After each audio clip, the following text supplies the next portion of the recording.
but I want to come over here. So here we are, you guys. Paper Mario: The Thousand Year Door review. So after each game, I like to try to review it. Let's do it. Let's go through the main points. There's the story and characters, music and audio, graphics and visuals, level design and gameplay. Each one gets up to a 5 max, and you'll see to the right of each one there is a multiplier.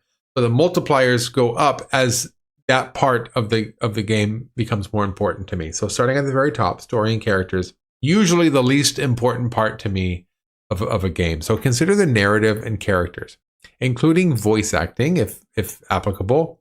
Are they convincing, memorable, and do they enhance the experience? So let's start with the story and characters, which is the least important part to me. And you guys, this is actually, for this game, is very strong, actually. Consider the narrative and characters. Every single world that you visit was a lot of fun. There's lots of distinct characters in each area. They all have like unique dialogue, unique interactions, a lot of memorable characters. So they did a really good job with that. The old Goomba, Professor Frankly, was pretty good. I did like, who was that? The Flurry. Her and what's her name? Mouse, Miss Mouse, were both very, very flirty. That was kind of cute to see those characters. I had a lot of fun with that. I would say 3 or 4 out of 5. It's well written for what it is, but the story isn't the most insane thing ever. Yeah, V-Man, the characters I thought were great. The story was okay. So I would say 3 or 4 out of 5. Definitely not more than a 4. I agree with you on that. My biggest gripe about the story, I think maybe I have a couple. A basic gripe and then kind of a bigger gripe. For me, a basic gripe would be no voice acting. I know Mario games aren't known for very much voice acting, but for how much dialogue was in this game, I think a little bit of voice acting could have gone a long way. Maybe some of the minor characters, some of the characters other than Mario, because I know Mario doesn't typically voice act, but some of the other characters, maybe Peach, maybe Tech, and some of the other characters could have been voice acted. It would have made it a kind of easier way to get through the entire story. Also, being able to skip some of the cutscenes would have been pretty nice, especially if you get something twice.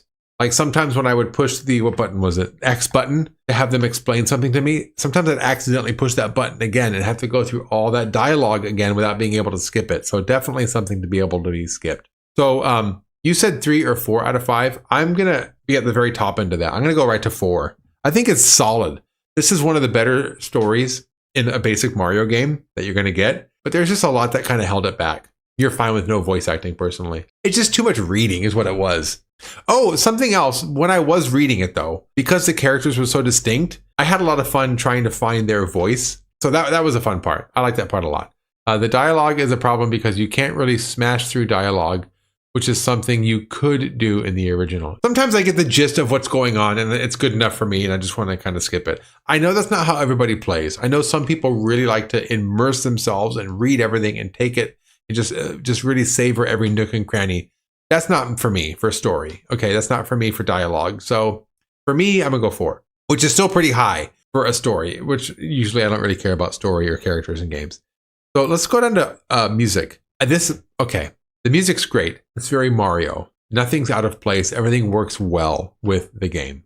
I might get some pushback on this, you guys. There's no real like memorable themes in the game. There's nothing in it where when I turn the game off, I'm thinking back to myself like, oh, I really like that melody. I want to hear it again. In other games, when I'm playing them, I'll often listen to the soundtrack just to kind of keep the game going while I'm not playing it. This was not a game I did that with. I didn't care to hear the soundtrack outside of playing the game. That's not to say it was a bad soundtrack. I enjoyed it. I enjoyed it while I was playing it. It just wasn't something that I cared to continue listening to when I was done. So I'm going to go with, on the soundtrack, a 3.5. I'm going to go 3.5. Not because it's a bad soundtrack.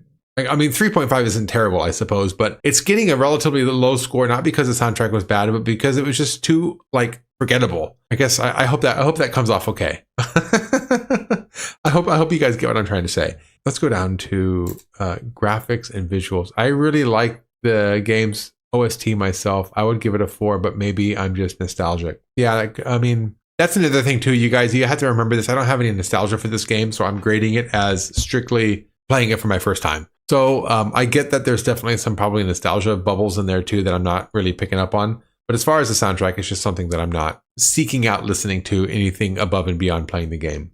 Graphics and visuals. Art, style, visually appealing and fits the genre and tone 100%. Yes, this is a Paper Mario game, and it's everything about it is Paper Mario. The whimsy, the humor of it, everything is captured in the way the art style is. All the characters, the way they're designed is so much fun. This is a good game as far as graphics and visuals. And I'm not familiar with how the game looked originally, but had this been a brand new game with not being a remake, I would still think this game is top notch as far as visuals and just overall art design. So I really like that about this. Animation smooth and natural. Yes, they look great. Environments detailed and immersive. Yes, all the different locations that you visit are so unique and different from each other that like exploring it is fun. You get to kind of see what different environments are like, right? This is easily the best looking Paper Mario. I agree with you on that. And not just because it's HD. I like this better than the Origami King. I like being able when you fold yourself into those little, the boat or the plane. That's fun. So you guys, sometimes I'll often start in my head like with a 5 and then like try to whittle it down to see like where it would land. You guys, this is just a good looking game altogether. I'm gonna go 5 on this. It's a great looking game. The paper aesthetic is noticeable but not distracting like an Origami King. Yeah. And then being able to like not just being paper just for the sake of being paper. You get to use being paper. Like you get to go like this and then like kind of go in between paper slots. You get to roll up into a little roll and kind of roll under things. So you actually use the fact that you're paper. Like that adds to it. So I like that about that. But my main gripe is that it's in 30 FPS, but that barely mattered. Oh, that's a good point. I wonder if on the Switch 2, they'll bump it up to 60 FPS. I wonder. Being the 30 FPS, I didn't mind it. I didn't really notice it. The game's not that much of a graphics powerhouse to where the difference in frame rates would really make a difference in gameplay. 30 FPS, I think, was good enough for this game. But you're right, 60 FPS would make it just that much better. It's still a 5, though. This is still really good. Level design. I already talked about how each level was kind of like uniquely designed and looked very different from every other level. I also liked how everything was centralized from Rogueport. So from Rogueport, it's just one warp pipe or one screen away from the next world, and then you come back to Rogueport and you go somewhere else. So I kind of like having a main central hub and then all the different branching paths kind of go from there. I like that about it. I like that the other overworlds were relatively small. It made getting familiar with them very quick. So very quickly, it just became like, okay, this is just an extension of the map that I'm already familiar with.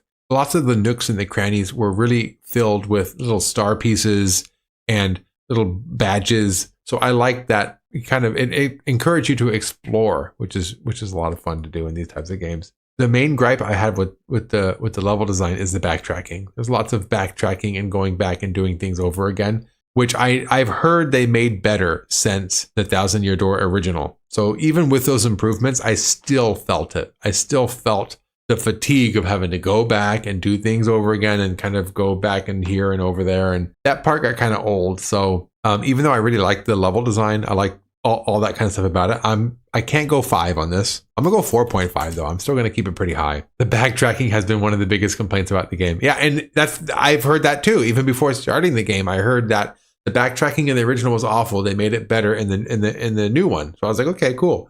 It's still bad. It's still not great. It's still dated. So that definitely hinders it. Okay, that brings us to the very last one. Gameplay, which I find to be the most important. This one gets a multiplier of 6. Consider the core mechanics, controls, HUD, progression, etc.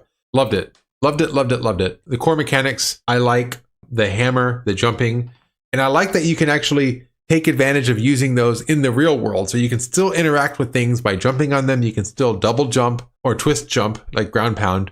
You could still use the hammer in the overworld. I like that. I know that's not completely unique to this game. You can do it in other ones too, but just the fact they have it here, I still like it. I like being able to twist and turn into a little roll to do that kind of stuff. So that they embraced the paper and they did it in a way that wasn't super gimmicky. They made it natural, like part of the game. The warp room pipes to chapters 3, 6, and 7, the pipe to Creepy Steeple, and the spring and keyhole key are all the new in the remake. And I used all those. So even with using those, it's still the backtracking was a bit much for me, V-Man. Yeah, I'm with you on that. So back to the gameplay. They're intuitive. It's fine. They're intuitive. I mean, you push the jump button and you jump. There's not much flair and high-tech gadgetry going on in this game. There's not, I guess, I mean, it's intuitive. There's just a few buttons to push. Definitely engaging. Every time I visited a new place and I wasn't quite sure where to go, I would cycle through all my characters and kind of turn myself, sideways and whatnot to try to figure out. So And I think there was enough depth. You can eventually get the high jump and jump up high. There's a lot to do. I liked it. I liked the gameplay a lot. Oh, being able to use the sidekick abilities in the real world, in the overworld. I like that. So being able to use flurry to blow things and bomb to blow things up. And I like in the battles, the stage interference. Sometimes things fall over and smash you. Sometimes a light will come down from the top. I like that the audience has interaction. They'll throw things at you. They'll cheer. They'll boo. I like that a lot. That's a lot of fun for the boss battles. I do like that the overall damage is relatively low. In some RPGs, when you get towards the end, you're doing like 1 million damage, and it just the numbers get lost. You don't really have a sense of how you progress. But with this one, I like it because you start off with just 1, and then you can eventually you get to 5, and then 10, and then by the end, I was doing 20, 25, even 30 damage, and I really felt that I was growing as a character. So I like that the damage is all relatively low. Okay, this is a minor complaint, but I was able to it bothered me while I was playing it. First of all, no skipping the dialogue. That's not really gameplay, but that bothered me. No running in the overworld. That bothered me a lot. I did not like having to constantly cycle through and get to Yoshi and then be able to run that way. With the amount of backtracking you had to do, it would have been nice to be able to go through the scenes, go through all of the screens quicker. So no running. So I'm gonna go 4.75 on this because the complaint I have on this was like minimal. So I'm gonna go close to 4.75 for gameplay. For a grand total of 89.5. You guys, that's a B+. If my student was getting an 89.5, I would round them up to an A-. So this game is basically an A-. There you have it. So it looks like a B+, but you guys, I'm going to consider this an A game. This is an A- game. Technically, I suppose, yes, if you really go by the numbers, it's 89.5, but I'm going to round that up. So Paper Mario Thousand Year Door, A- game. I think it deserves it. It deserves an A. This is a really, really good game. That's that, you guys. I appreciate you all coming through. Have a good day, and I'll see you all next week. Take care of yourselves. Good day to you. Bye.